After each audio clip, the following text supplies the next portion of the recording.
Olá, eu sou a Tami do Literatami e este é o vídeo sobre o livro Os Tempos da Fuga, da Giovanna Proença. Giovanna Proença é uma jovem autora nascida em Taubaté, no interior de São Paulo, que é pesquisadora na área de teoria literária e literatura comparada lá na FEFELET, é um departamento maravilhoso esse no qual a Giovanna pesquisa. E ela edita uma revista literária digital, a Fina, e já colaborou com vários cadernos de literatura, como o Caderno Aliás, do estado de São Paulo, o Caderno Pensar, do estado de Minas, o Jornal Rascunho, a Revista Cult, a Folha de São Paulo, enfim. É uma autora que pensa muito a literatura e que traz, então, pra gente este seu primeiro romance pela editora Urutau, que eu já comentei aqui em outras oportunidades, publica muitos autores estreantes e impressionantes. Eu gosto muito da curadoria de títulos da Urutau. E neste romance, então, apresentando brevemente assim o enredo do livro, a gente vai ter uma protagonista, a princípio chamada Lígia, que foi perseguida pela ditadura militar brasileira e que agora que a anistia foi provada, digamos assim, está de retorno da Argentina, onde ela foi exilada, para o Brasil novamente. Então nós vamos acompanhar esse seu movimento de volta e muitas das reminiscências desse período ditatorial brasileiro. O livro então é dividido em duas partes, a primeira intitulada Retorno e a segunda intitulada Saudade, 1971. A primeira página do romance, assim, já começa pelo grito sufocado na garganta, que eu acho que é uma imagem muito sintética de todo o sentimento que acompanha essa narradora aqui do livro, do início ao fim, e que de algum modo vai nos acompanhar também, esse sufocamento, essa necessidade de expressão que vem interditada, né? Aqui neste caso, pelo período ditatorial. Então, a gente tem esse começo que também mistura muitos tempos, é quase um frenesi, assim, e essa protagonista vem carregando uma carta. Essa carta é várias vezes reiterada aqui como uma presença, um objetivo muito importante da personagem principal, né, fazer com que essa carta chegue ao seu destinatário. E o livro, logo de cara, tem uma coisa assim clariciana, na verdade ele tem uma epígrafe que é muito propícia realmente, casa muito bem com o livro da Clarice Lispector, mas além disso, no próprio texto há uma coisa clariciana de contar cada momento como grandes revelações da existência, sabe? Com vários golpes, assim, de autoconsciência. Tudo isso num momento, numa situação, numa circunstância um tanto desesperadora, porque a primeira cena do livro traz, então, essa protagonista correndo em meio a uma movimentação, a gente entende assim, contra a ditadura militar, mas que obviamente é duramente reprimida, então a gente tem várias pessoas ali correndo, tentando fugir da polícia, essa protagonista, uma delas. Como deu para perceber, a gente vai ter neste livro uma abordagem histórica misturada à abordagem existencialista, num equilíbrio bastante admirável. Eu achei esse início do livro muito impressionante, positivamente, pela densidade dele, assim, dos acontecimentos, claro, mas principalmente da narração. Eu senti como se eu estivesse adentrando de fato uma caverna, assim, com pouquíssima luz e muita quilometragem para explorar. Então há aquele espécie de receio até de adentrar em média res uma história assim com tamanha profundidade, né? Mas eu considero esse primeiro capítulo realmente excelente. Nele a gente já fica sabendo um tanto então dessa protagonista, ainda que muito dela nos reste a desvendar. Eu acho que até o final do livro muito dessa protagonista fica bastante inacessível pra gente, e eu também acho que isso é um ponto positivo aqui do livro, era uma intenção autoral muito bem resolvida, solucionada aqui. Então a gente tem esse passado no Brasil que traz a Lígia, que seria o seu nome de batismo, e o presente na Argentina, quando a protagonista ela tem que mudar de nome, obviamente, né, para conseguir sair do Brasil e tudo mais. E aí ela é chamada de Virginia, numa alusão a Virginia Woolf, que vai ser uma autora importante aqui dentro do livro para a trajetória mesmo dessa protagonista. Ainda nessa primeira parte do romance, já começou a me chamar a atenção como a água vem associada às memórias, a esse movimento de rememorar, né?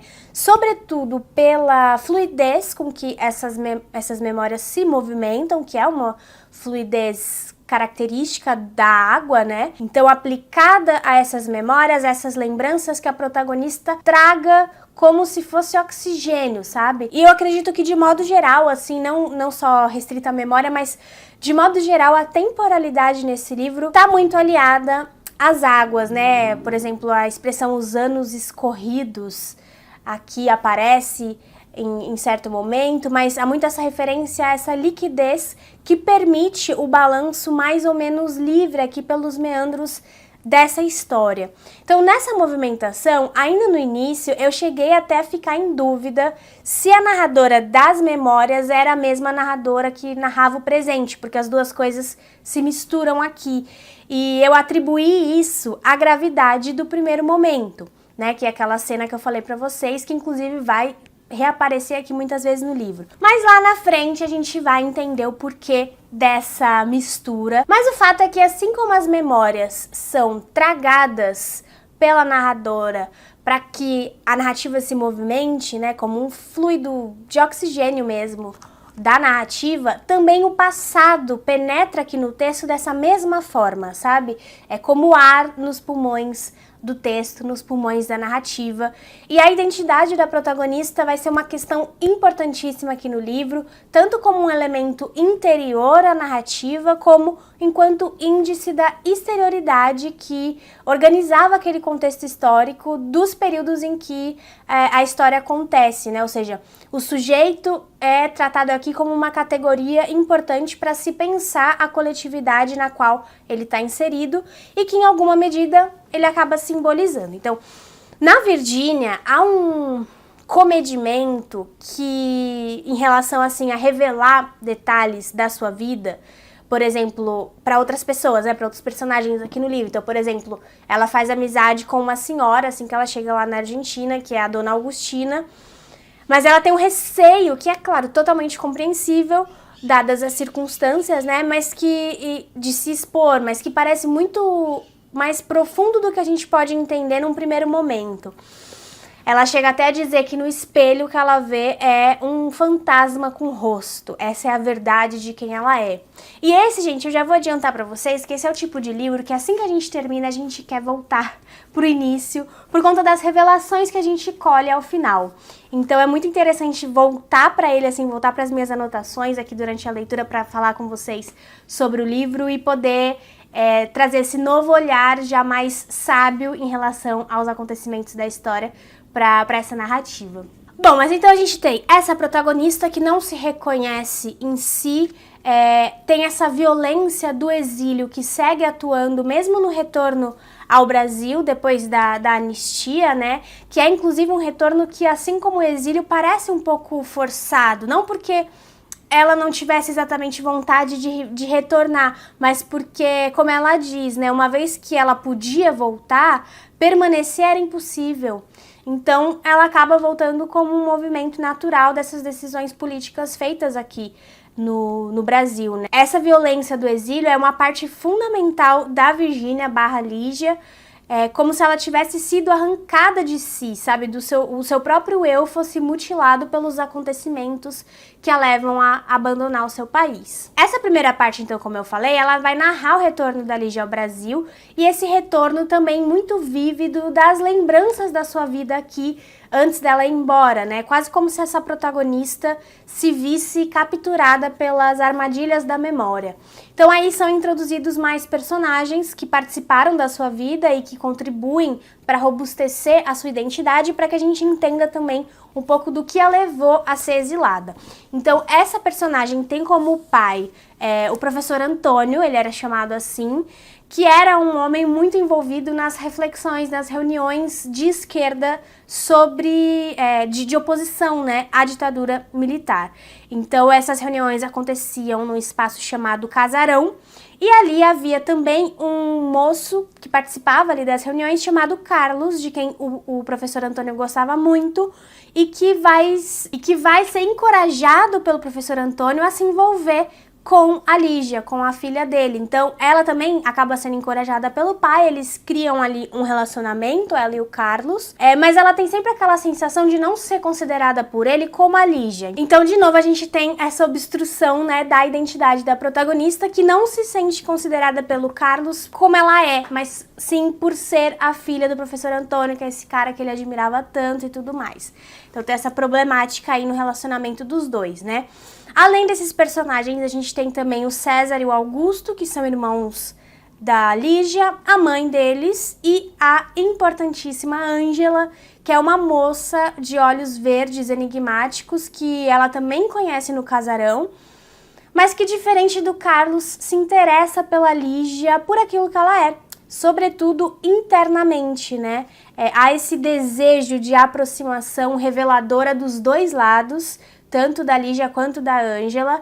É um desejo, então, recíproco de constituir uma relação baseada totalmente nas suas próprias essências, digamos assim. Ela chega até a dizer numa frase que eu acho que simboliza muito dessa relação triangular, né, Carlos, Ângela e Lígia, que é o seguinte: conheci Carlos pela trama de papai, Ângela veio pelo bater de asas do acaso. Então, enquanto a sua relação com o Carlos vem sob esse signo da imposição de um terceiro, a sua relação com a Ângela é muito mais livre, muito mais desinteressada, e por isso aparenta também ser mais verdadeira, essencial, digamos, né, para manter esse domínio semântico aí. E eu acho que aqui cabe falar especialmente do estilo do livro, que é um estilo bastante inopinado, digamos assim, e ousado também porque confia no leitor para acompanhar a narrativa de cabo a baixo, né, até o final, para que então certas escolhas estilísticas menos tradicionais façam efeito a partir do entendimento geral da narrativa e do seu modus operandi. Então, enquanto ela rememora as suas relações, os campos da sentimentalidade e da beleza, do desejo, vão se relacionando cada vez mais às metáforas líquidas que eu comentei no início do vídeo. Então, ao mesmo tempo, é muito curioso que essa personagem se afaste de si mesma nessas recordações, assumindo a voz narrativa da terceira pessoa ao falar do passado. Então, nesse primeiro momento, a Lígia se apresentou para mim como uma garota que parecia não compreender muito bem o contexto político do país onde ela vivia, mas que, morando nele, podia pressentir o seu aspecto assombroso. E todas essas impressões depois vão fazer todo sentido lá no fim. Depois da densidade do início, que eu falei pra vocês que me impressionou muito positivamente, me parece que a prosa passa a ser um pouco mais fugidia, digamos assim, né? Até um pouco banal, no sentido de menos extraordinária do que no começo, né? Então, o que me incomodou foram as viradas bruscas, excessivamente bruscas, de pessoa discursiva. E isso me incomodou, assim, do início até o final, eu devo admitir, mas no fim fez bastante sentido. Aquele aspecto que eu comentei com vocês, né, da gente compreender as escolhas narrativas depois da história terminada. Mas embora eu entenda e considere uma escolha inteligente da autora, ainda assim isso incomodou. Essas mudanças foram, assim, como que obstáculos ao encaminhamento do texto, sabe? Então, isso existe, tá apontado. O que eu posso dizer pra vocês é que se isso incomodá-los como me incomodou, vale a pena prosseguir, ainda assim vai fazer sentido lá no final, tá? Mas o fato é que a Lígia retorna e consegue reencontrar um dos membros da família dela, não vou dizer quem é, mas que ficou vivo, né? E esse reencontro tem uma dimensão histórica interessante, porque ele aponta como o sucesso do regime militar, e aqui eu acho que a gente pode até tomar liberdade de enxergar isso como o sucesso de qualquer movimento político aqui no Brasil, assim, pensando no que a gente viveu agora também recentemente, a partir de 2018 e tudo mais, de 2016 já, eu diria, mas é muito interessante como este reencontro, então, aponta como o sucesso da ditadura militar especificamente está ligado também à sua capacidade de se infiltrar na vida privada dos cidadãos, né, convocando, inclusive, o núcleo familiar pelos dois lados, o lado da oposição, mas também o lado do alistamento, né, e fraturando mesmo a subjetividade, as estruturas mais íntimas de base dos sujeitos, né, aqui especificamente a família. E as descrições, digamos, mais voltadas à historicidade do período, não contém a interioridade da narradora, no sentido de não impedem, sabe? Não controlam essa interioridade dela, que se esparrama sobre o exterior, assim, nos meios de descrevê-lo, reforçando muito esse caráter existencialista do livro, que eu falei pra vocês, que eu acabo associando a Clarice Lispector, muitas vezes até, assim, desestabilizando mesmo o texto, provocando essas sensações de deriva que associa, mais uma vez, o estilo narrativo às águas, né, aos fluxos que independem da vontade vontades pessoais e que carregam as pessoas, nos carregam, quer a gente queira ou não, né? Há, portanto, essa tentativa permanente de fuga, mas a fuga perfeita, como o livro fala algumas vezes, é aquela que não tem volta, né, gente? A fuga não pensa em voltar, a fuga é ida. E se tem volta, então, não é fuga, né? Até tem um trecho aqui que diz que a maior falha da fuga é voltar pra casa. Eu acho, assim, que a ditadura foi tão perversa que até a fuga que ela mesma alimentou pela necessidade de exílio ou morte em caso de oposição é uma fuga interrompida, né? E portanto, irrealizável por conta dos próprios meandros políticos ali, né? O retorno também é impossibilitado porque é impossível voltar do exílio para casa. Não há mais casa como era, não há mais eu como era, né? Antes dessa experiência de ser obrigada a abandonar tudo aquilo que nos constituía mais fundamentalmente como sujeito, né?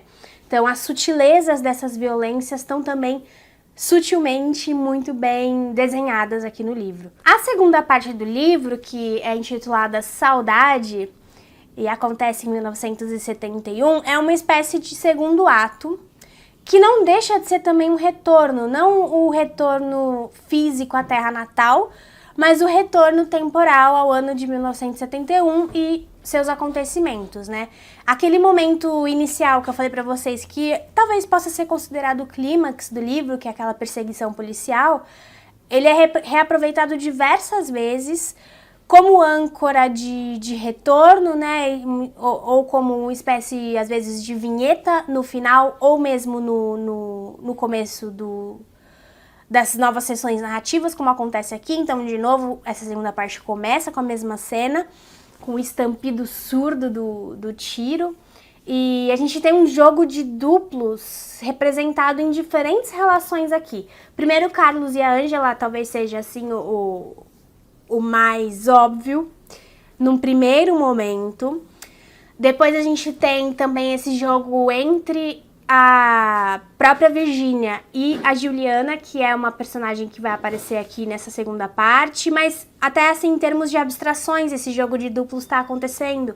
Por exemplo, entre o amor e o ódio, enfim, sempre pontuado, né, no texto. Então, no corre-corre ali, daquele momento, clímax do livro, da perseguição, a Virgínia acaba encontrando uma família italiana que ela não conhecia, que são os Vitali, que são produtores de tomate, e por sorte ela é resgatada por eles. Isso não é um spoiler, porque a gente sabe desde o princípio do livro que a Virgínia, afinal de contas, tá ali, né? Mas ela vai parar então em Saudade, que é uma vila de trabalhadores rurais mais ou menos isolada ali da grande cidade, né, de São Paulo, e também das suas movimentações políticas. Não tá incólume, mas não é uma mira tão óbvia, tão constante como é a grande São Paulo, né? E aí o livro então traz essa abertura muito pertinente, muito válida, à presença dos imigrantes no contexto ditatorial brasileiro.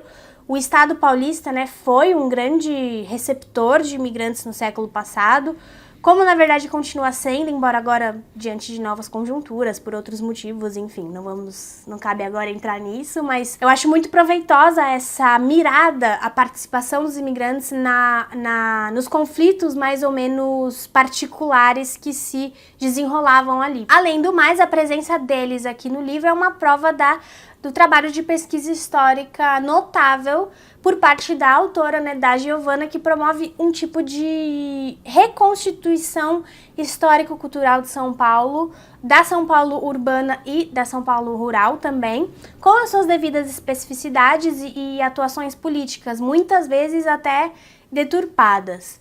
E a própria protagonista, né, se surpreende com essa quebra de expectativa em relação àquilo que ela imaginava ser o camponês e a vida camponesa, naquela época em que a vivência citadina, né, a metrópole eram tão valorizadas como símbolos do progresso, inclusive do progressismo. Tem um trecho aqui em que a narradora fala: o pai sempre disse que o progresso estava nas cidades. Era pelas cidades, as grandes cidades, que se devia lutar.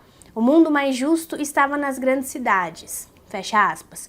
Então esse segundo ato mostra que, na verdade, havia uma comunicação muito importante entre campo e cidade, inclusive comunicação política, mas também econômica. E muito do chamado desenvolvimento da capital vinha dessa articulação e continua vindo dessa articulação com os trabalhadores rurais e até pela intercomunicação pastoral, né, do corpo clerical ali de um lado e de outro.